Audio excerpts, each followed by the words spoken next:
So I want to talk about Nigeria's tax reforms in the context of neocolonialism.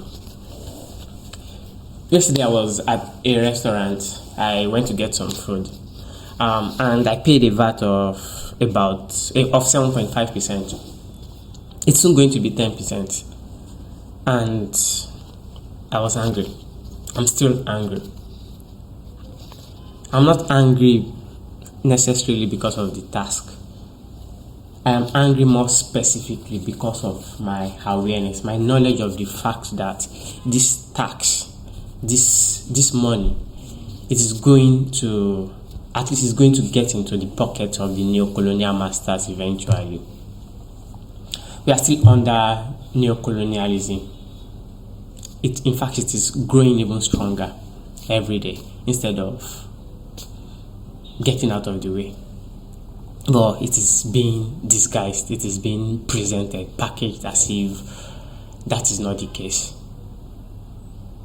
so that we can keep focusing on the wrong problems, bad leadership, symptoms of the system itself,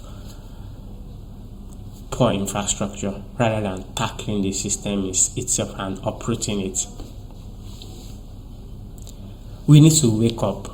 We need to wake up because we are in a coma right now. We need to wake up. It's only when we are awake, when we are fully conscious, that we can perceive this neocolonial system for what it is. We can see all its manifestations. We can see that it is comprehensive in nature. It is all-encompassing. The British Raj at its peak was controlling, give or take, about 300 million Indians with just about 1,000 administrators, in a situation not dissimilar to our situation right now across the continent as Africans, and even Africans in the diaspora. How was it able to achieve this then? It was because how was it able to achieve this incredible feat of controlling, dominating such a huge population? It was because it tried as much as possible to make its dominion, its domination over them, its control, its exploitation of their resources and their labor seem legitimate, to make it seem like official, like the policy, like the norm, to make it seem like it was their idea in the first place. It was constantly striving, co-opting a few of the Indian elites, making symbolic gestures. It used several policies to disguise, to manipulate, to perpetrate its rule. These policies, these tax reforms,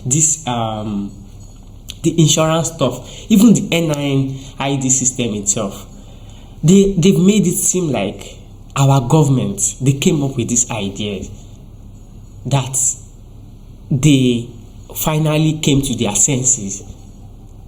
But this is not the case. We need to wake up. This is not the case. These are policies from foreign institutions advocated for, lobbied for, and pushed on us. Nigeria is in trouble, and Nigeria is a good case study because it exemplifies what is troubling other African states as well. Most of its revenue, most of the government revenue, most of the revenue it generates goes in service of foreign debts. At least those that are not looted.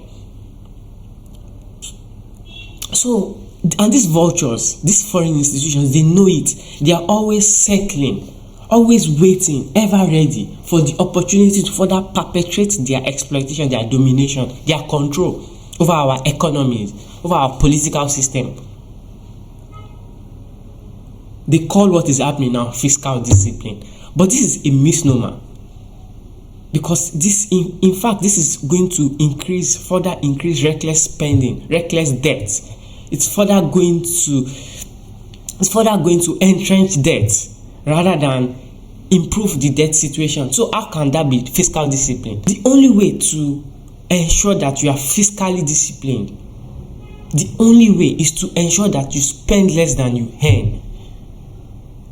that you do all within your power to avoid debt. But these policies, they are not going to allow that.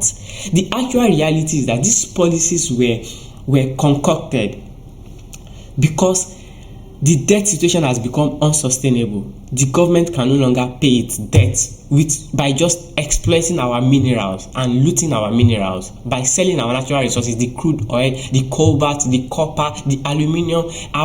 These things are no longer enough to continue to pay debt to these foreign institutions. So they want to now start tapping into our labor directly. The 7.5% VAT that I paid, I earned the money legitimately. But now it is going to go into the service of paying debt. That is the actual reality. These reforms, they are meant to increase the government's capacity to generate revenue. But this revenue, they won't be channeled, they won't be used for our development. They will be used to subsidize debt. They will be used in service of the debt to collect more money, money that can be looted. I saw a headline recently from a prominent newspaper in the country. It said the World Bank policy is going to usher in development, the tax and the national identity project. I want to ask anybody, I want to challenge anybody. When has the World Bank ever delivered genuine development for us as Africans? When? Give me one instance, give me one scenario where the World Bank, since its existence, or even all these other foreign institutions, since their existence, delivered genuine, lasting development for us as Africans. I doubt that you'll be able to provide just one scenario. So what are we talking about? We are not stupid. At least we shouldn't be. We should learn from our history, otherwise we will be destined to repeat it. We are even repeating it now. We are repeating our very history, our colonial history. Let's start with the NIN system, the ID system. We've had atrocious experiences in the past, and these experiences, they've been perpetrated with the ID system.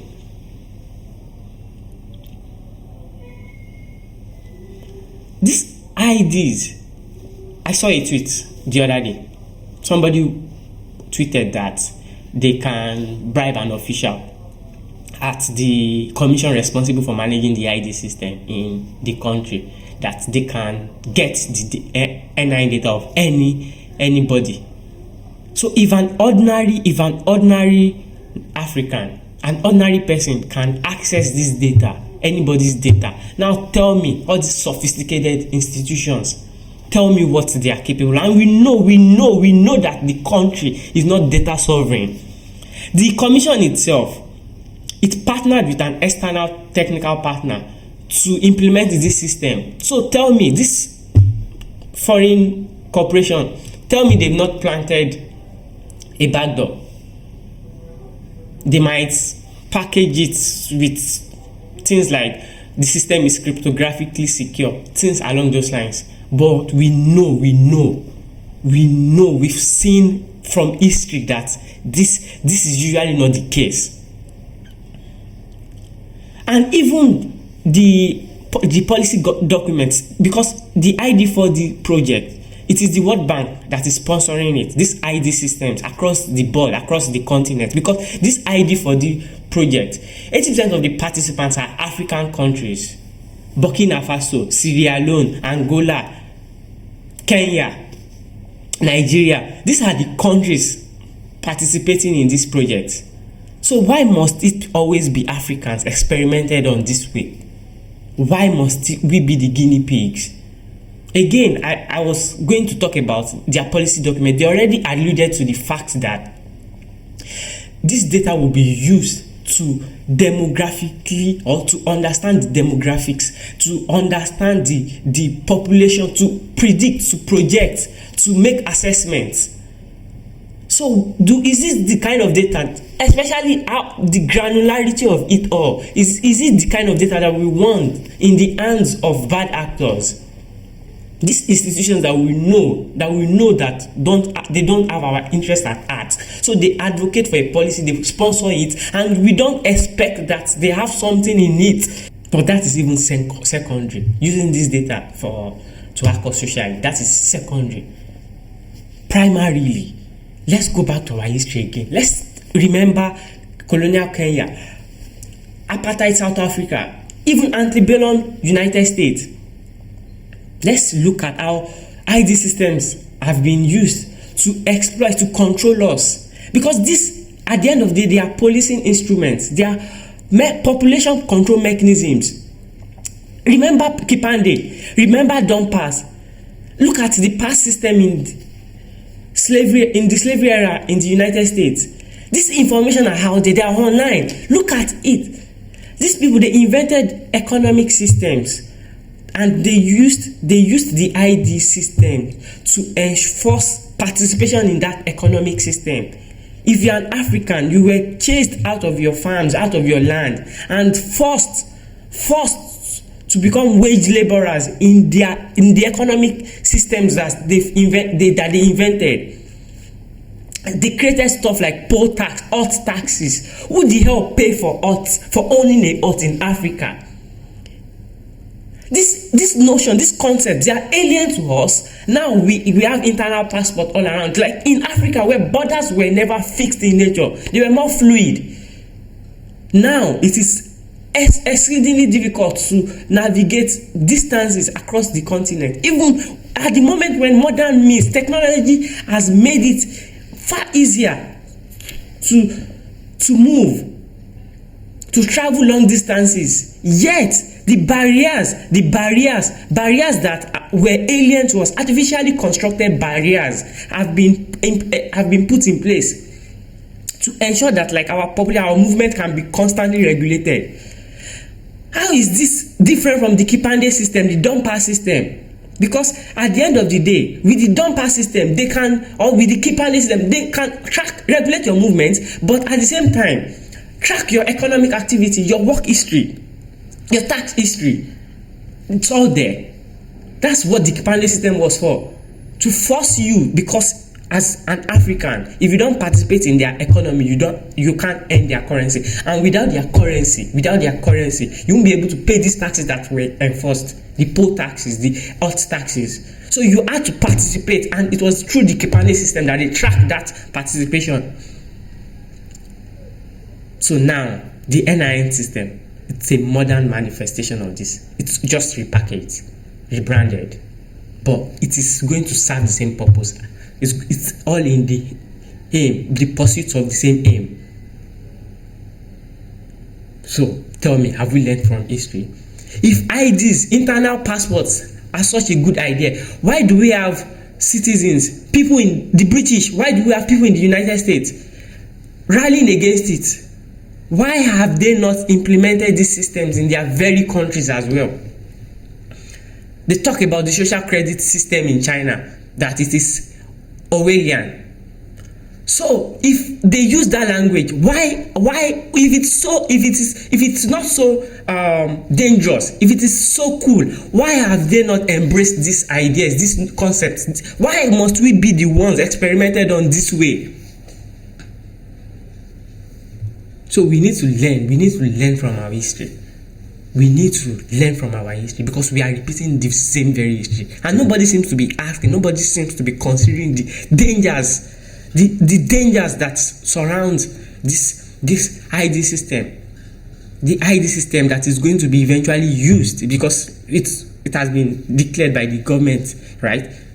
At the end of the day, the ID system will be used to track your credits. It is going to be linked to people's bank account, so it will be used to track your credits, your tax, your tax payments, your tax history, your earnings. So how is this different again, I ask? How is this different from Kipande? And all for what purpose?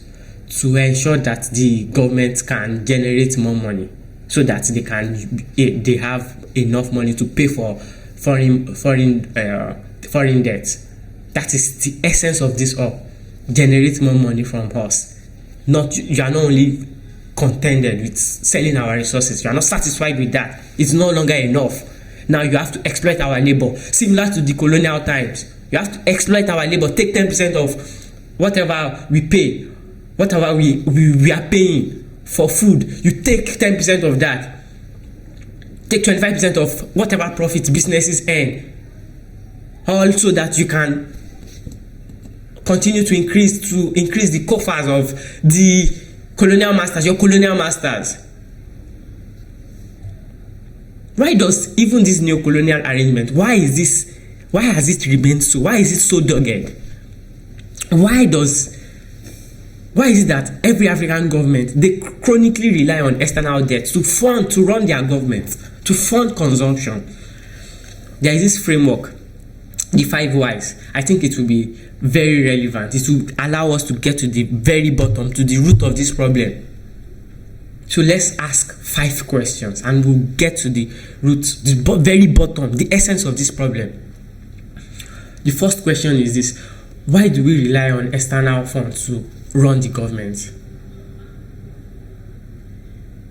Why is that even the default? Why do we always rely on debt to run the government? I think the answer is that local revenue is not sufficient, and the currency of all African countries, their currencies are weak, so they need foreign currencies. They need the dollar to be able to. And this should be the second question actually: why do they need the dollars? Why do they need foreign currencies? That's the second question. It is because most of the things that they need, most of the things that the people need, most of the things that the government need, the arms, the military equipment, most of these things, and the food, the energy, most of these things are imported.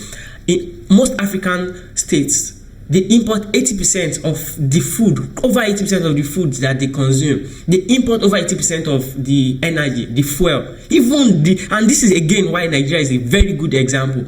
Even Nigeria, that is the biggest crude oil exporter on the continent, even Nigeria still imports the vast majority of the fuel that its people need. How can you have so much oil and you still import everything? You still import the refined stuff.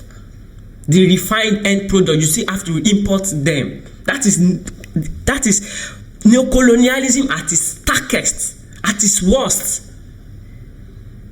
But I jumped the gun.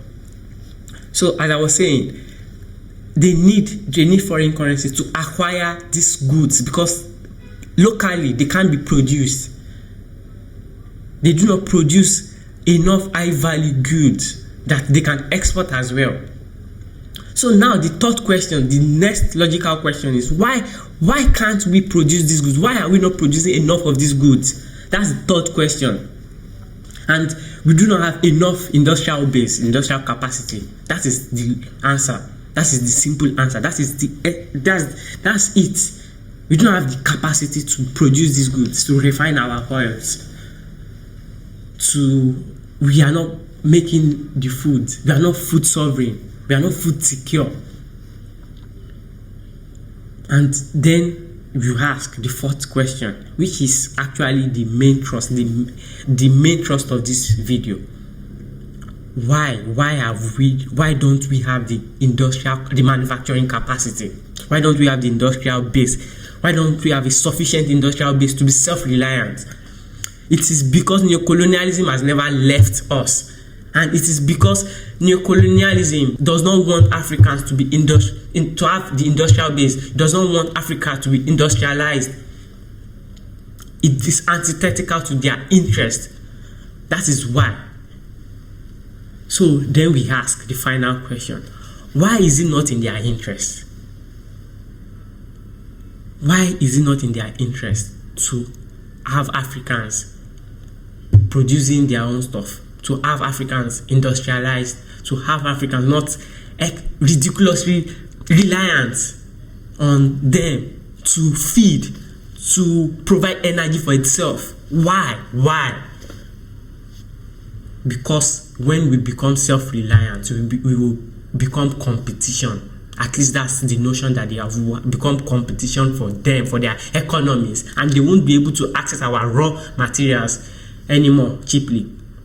Because these raw materials, instead of exporting them cheaply, we will process them here and we will get to the highest of the highest value chain. We'll be able to get to the apex, and then when we are able to do that, we'll be harnessing these resources directly, their value we'll be maximizing their value, their potential for our own benefit. And so they won't be able to access these raw materials cheaply anymore. Now they will have to compete. They will have to compete on equal grounds, and their multinational corporations won't be able to survive that. They won't be able to profit. They will no longer be able to profit. At least they won't be able to profit.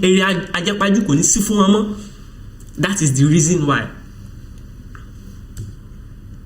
So instead of advocating, instead of pushing, instead of lobbying for industrialization on the continent, they push for neoliberalization policies instead. These tax reforms. They say float your currency. They say privatize the commanding heights of your economy. Why? Why do they want that? Because so that we will perpetually remain impotent, incompetent, unable to industrialize. These neoliberalization policies that they push, this tax generation capacity, so that you can continue to borrow money, right? To this floating of your currencies, removing subsidies, all these things that are hurting the African masses. It is because of one aim: to emasculate us. And it persists, and we are falling again at this point in time when we have history upon history in my own generation. It is happening right before our very eyes.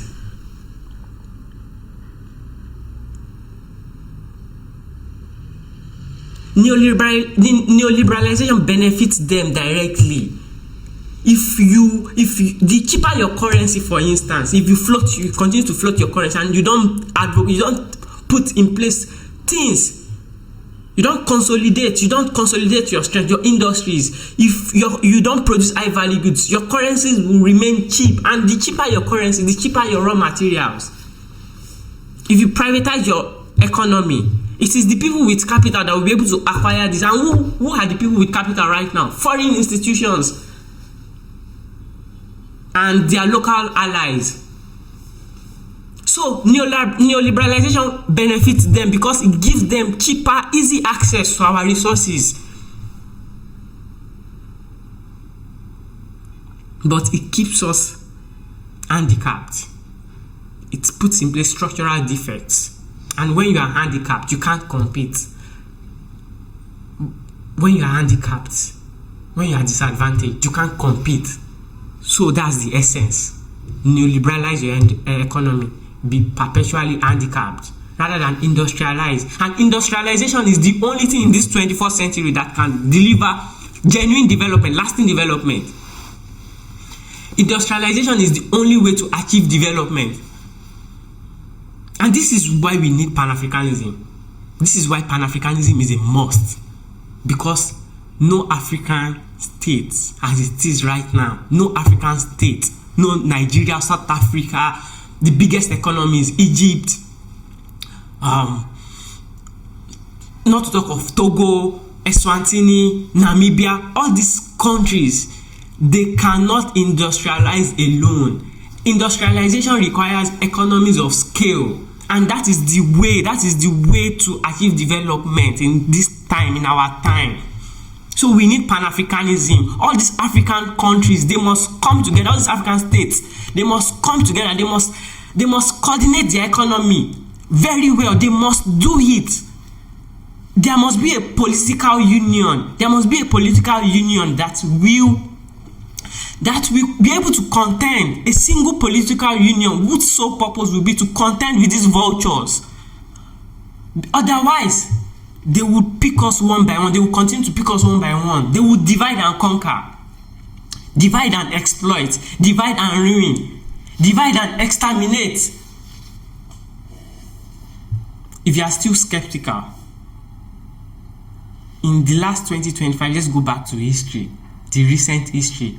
In 1986, in Nigeria, didn't the government, the regime, Babangida's regime, didn't they adopt the structural adjustment programs that were recommended by the IMF.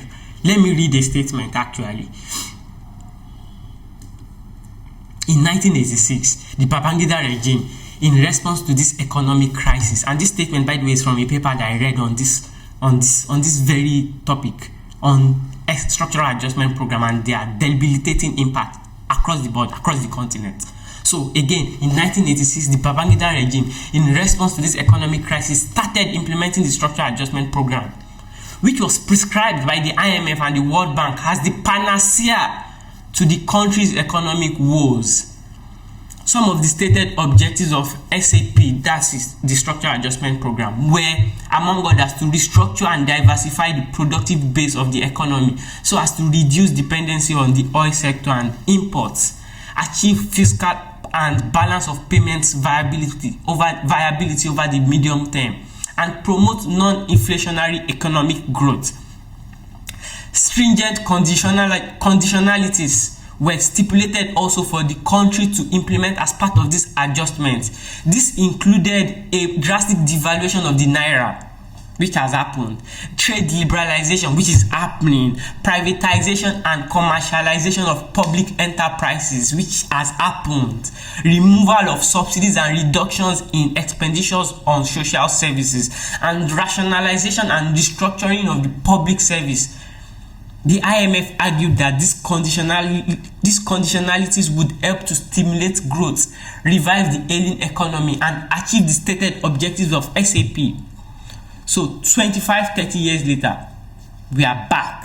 We are applying the same formula. So generation after generation, the cycle will be repeated. The cycle will continue.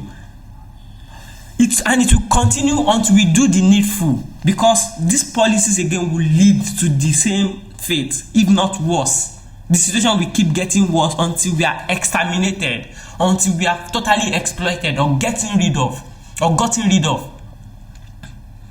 So we need to do the needful, and the needful is to permanently put an end to this system, to uproot this system, because this system is cancerous.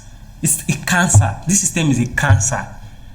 It is not benign. It is malignant, very, very dangerous, exceedingly toxic. It is parasitic, but it's not just parasitic. It is like a weed, a weed that is growing exponentially and ready to take over the entire landmass at the expense of others. So we need to see clearly.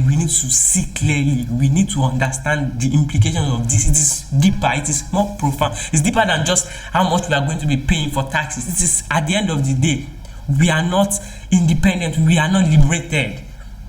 Our economic reality is being controlled by others who don't have our interests whatsoever at heart. Africa, for all they care, can be burning today as long as they are able to continue to extract these resources, the resources that they've never stopped extracting since they set their foot on this continent. Even way before that, the transatlantic era, the even trans-Saharan slave trade era.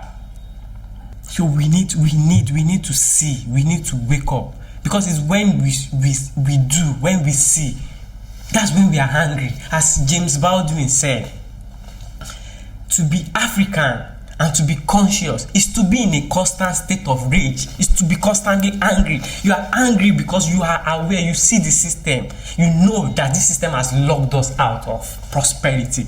You know, you continue to see the poverty around. You know that 80-90, the reason why 90% of us are poor, we see poverty around, you see it on the street every day. And you know that the reason why is because of this neocolonial system. You know you are painfully aware of the reality. You know that Africans right now will not be able to reach their full potential. They will not be able to fulfill their potential. Even for the most privileged of us, it is only mediocrity that is guaranteed for them. Mediocrity is guaranteed for them. But the vast majority of us, poverty, destitution, that is an eventual extermination. That is our destiny. So what kind of a system is that? What kind of a system is that? That system is barbaric. It is bad. It is bad. It is bad. It is hegemonic. It is demonic. So let's scrutinize more. Let's continue to ask these questions. I'm actually I'm curious. Do you see what I'm saying?